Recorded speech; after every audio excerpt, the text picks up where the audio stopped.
नमस्कार साथियों, आपका हार्दिक अभिनंदन और स्वागत है आपके YouTube channel geography by Rajaram sir पर।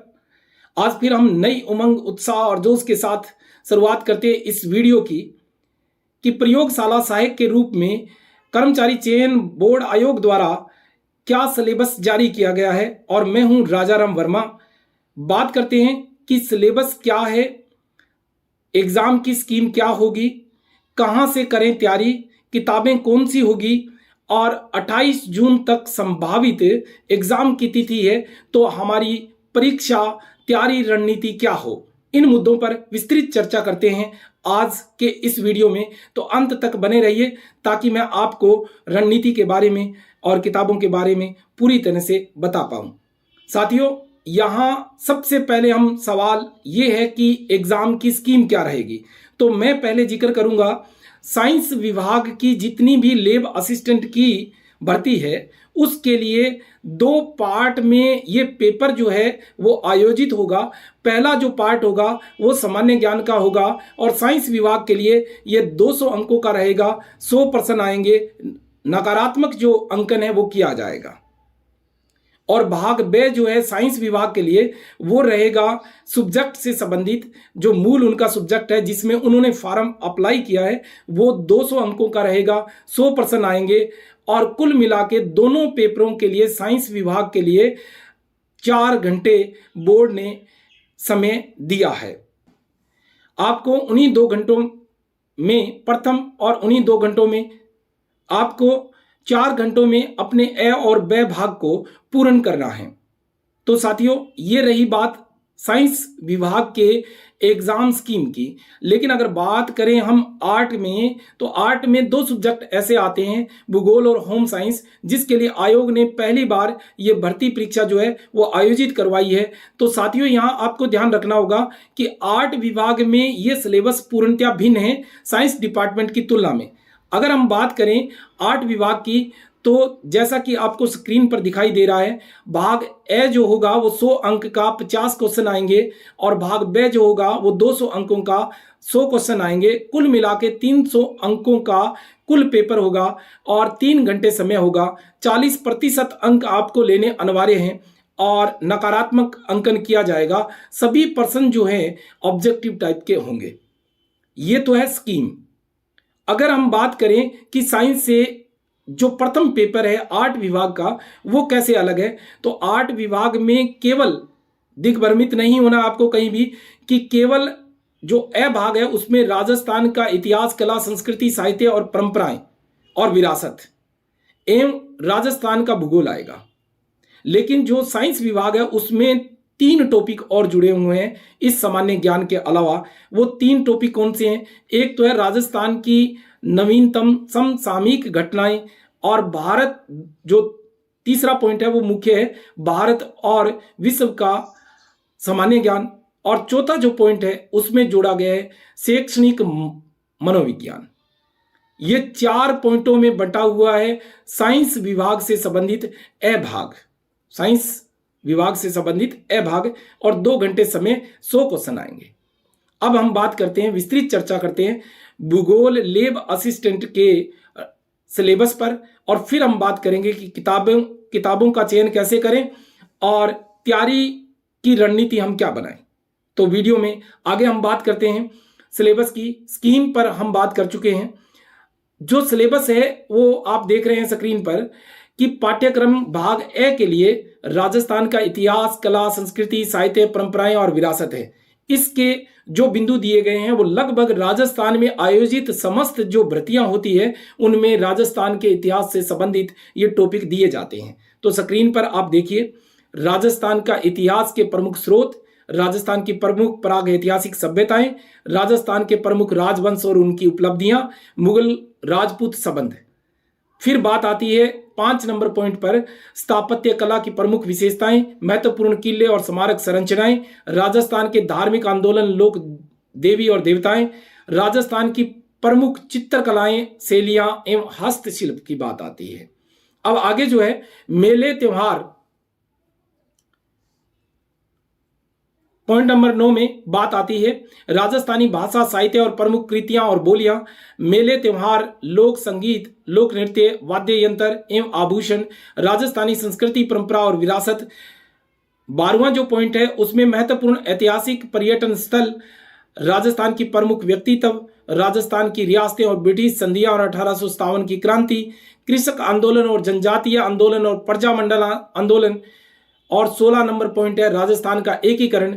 और 17 नंबर पॉइंट है राजस्थान का राजनीतिक जनजागरण, विकास और महिलाओं के संदर्भ में जो महिलाओं का विशेष योगदान रहा है वो।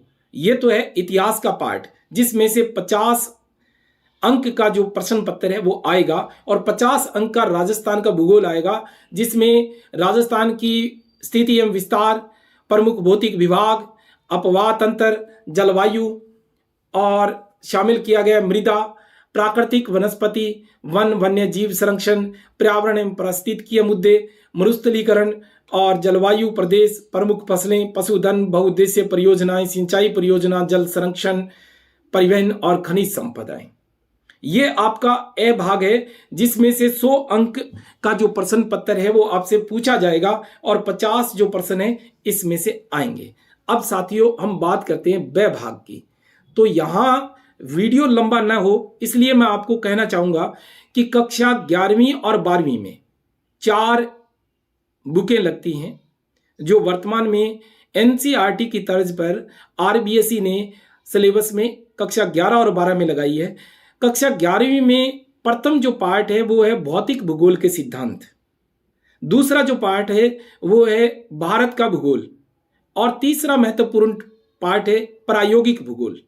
ये तीनों के तीनों जो पार्ट हैं उनका एक भी लेसन कटा हुआ नहीं है इस ब भाग में, जो लेब असिस्टेंट के लिए आयोग ने पेपर जारी किया, जो सिलेबस जारी किया उसके अनुसार अगर आप बात करोगे तो पहला जो पार्ट शुरू होता है 11वीं के भौतिक भूगोल से। सारे के सारे लेसन यहाँ दिए हुए हैं, किसी को चिंता करने की जरूरत नहीं है और मैं बारी बारी इन चीज़ों को दोहराऊंगा भी नहीं।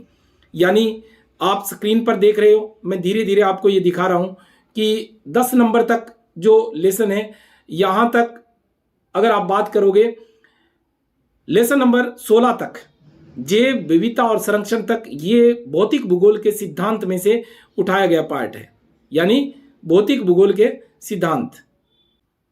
अब बात करते हैं कक्षा 11 के भारत के भूगोल की, और इसमें पॉइंट नंबर सिलेबस का जो 17 है वहां से शुरू करके पॉइंट नंबर 23 तक सारे के सारे जो लेसन है इस सिलेबस में शामिल किए गए हैं।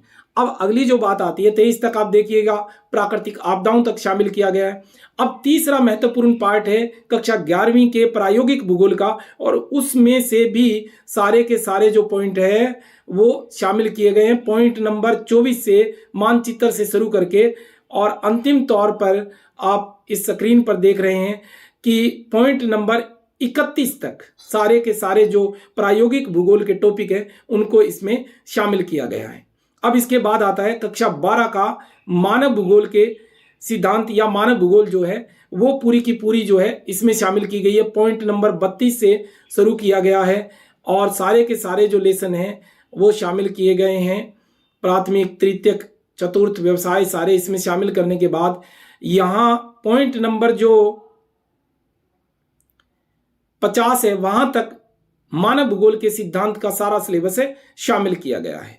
अब इसके बाद पॉइंट नंबर 51 से जो है कक्षा 12वीं का दूसरी जो भूगोल है। अब बात करते हैं कक्षा 12वीं की द्वितीय पार्ट की, जिसमें भारत के लोग और अर्थव्यवस्था से सारे के सारे जो टॉपिक है 51 नंबर पॉइंट से लेकर ये सारे के सारे जो टॉपिक हैं वो मुख्य तौर से इसमें शामिल कर लिए गए हैं। तो पॉइंट नंबर जो 63 है वहां तक 51 से 63 तक जो है भारत के लोग और अर्थव्यवस्था में से सारे टॉपिक जो है वो सिलेक्ट किए गए हैं।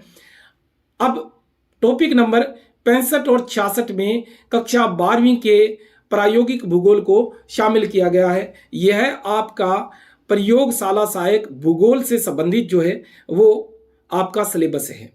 तो साथियों सिलेबस पर हमने विस्तृत चर्चा की है। आपको कक्षा 11वीं 12वीं की जो 6 किताबें हैं उनका विस्तृत अध्ययन करना है, और फिर भी कहीं आपको दिक्कत आए तो आप कमेंट में मुझे जरूर अवगत कराएं, उससे संबंधित वीडियो मैं आपको इसी चैनल पर प्रोवाइड करवा दूंगा। साथियों, बात संक्षिप्त समय की है। अगर एग्जाम स्कीम की बात करें वो हम कर चुके हैं। अगर हम बात करें सिलेबस की तो सिलेबस पर बात हम कर चुके हैं। अब बात ये आती है कि हम तैयारी कैसे करें ताकि अंतिम चयनित सूची में हमारा नाम जुड़ जाए। तो इसके लिए कक्षा 11वीं 12वीं की भूगोल जो आरबीएसई ने कक्षा 11-12 में लगा रखी है वो, और जो प्रश्न पत्र प्रथम है उसके लिए आप 6ठी से 12वीं तक की जो राजस्थान अध्ययन की बुकें हैं विस्तृत अध्ययन उनका करें, और उससे बाहर कोई भी प्रश्न जाने की संभावना मुझे नहीं लगती। और फिर आप राजस्थान ऑल एग्जाम रिव्यू की जो बुक है जिसमें समस्त आरपीएससी कर्मचारी चयन आयोग बोर्ड द्वारा बारी बारी पूछे गए प्रश्नों का टॉपिक वाइज दोहरान है, तो आपको ये अवगत हो जाएगा कि प्रश्न किस तरह के उठते हैं और बारी बारी जो प्रश्न रिपीट होते हैं वो कहाँ से होते हैं। तो आप प्रथम जो प्रश्न पत्र है उसको पूरी तरह से जो है वो तैयार कर पाओगे कम समय में, और जो सेकंड प्रश्न पत्र है वो आरबीएसई की किताबों से कंप्लीट करोगे। अब बात ये आती है कि आपके पास संभावित जो तिथि दी गई है बोर्ड द्वारा वो दी गई है 28 जून को ये पेपर जो है वो होने की संभावना है अब तक, और आप 28 जून को ही अंतिम तिथि मानकर अपनी 2 महीनों में सर्वोत्तम तैयारी करें। करने का तरीका ये है कि बिना समझ में आए हुए आप कक्षा 11वीं 12वीं की बुकें और कक्षा 6 से 12वीं तक की राजस्थान का अध्ययन स्पीड से पढ़ें, दूसरी बार पढ़ें, तीसरी बार में जहां जहां आपको समस्या आ रही है, जो भूगोल की टर्मोलॉजी है या जीके से संबंधित जो समस्याएं हैं उनको एक पृष्ठ पर नोट करें और अपने किसी विद्वान साथी या आपके निकटतम जो आपके शिक्षक हैं उनसे उस पर डिस्कस करें, और सिलेबस को कंप्लीट करने के बाद अपनी अंतिम तैयारी को आप रूप दें। इन 2 महीनों में मैं मानता हूं कि ये जो मुट्ठी भर सिलेबस है उसको कंप्लीट किया जा सकता है। लेकिन जिन बच्चों ने कक्षा 11वीं और 12वीं में भूगोल को अच्छी तरीके से तैयार किया है उनके लिए ज़्यादा दिक्कतें नहीं हैं, और सिलेबस की गहराई में ना जाएं। सिलेबस जिस तरह का दिया गया है इसका जो कठिनता स्तर रहेगा वो कक्षा 12वीं तक का रहेगा। तो साथियों, अपनी कैपेबिलिटी को पहचानिए और इस तैयारी के रण में उतरिए, और मैं आपकी इस तैयारी में हमेशा सहयोग के लिए तत्पर रहूंगा। जो टॉपिक हार्ड होंगे उनके वीडियो आपको इस चैनल पर प्रोवाइड करवाऊंगा। मेरे द्वारा दी गई जानकारी आपको पसंद आई होगी। वीडियो को लाइक करें, शेयर करें, चैनल को सब्सक्राइब करें, और अगले वीडियो के साथ हम मिलें। तब तक जय हिंद, जय भारत,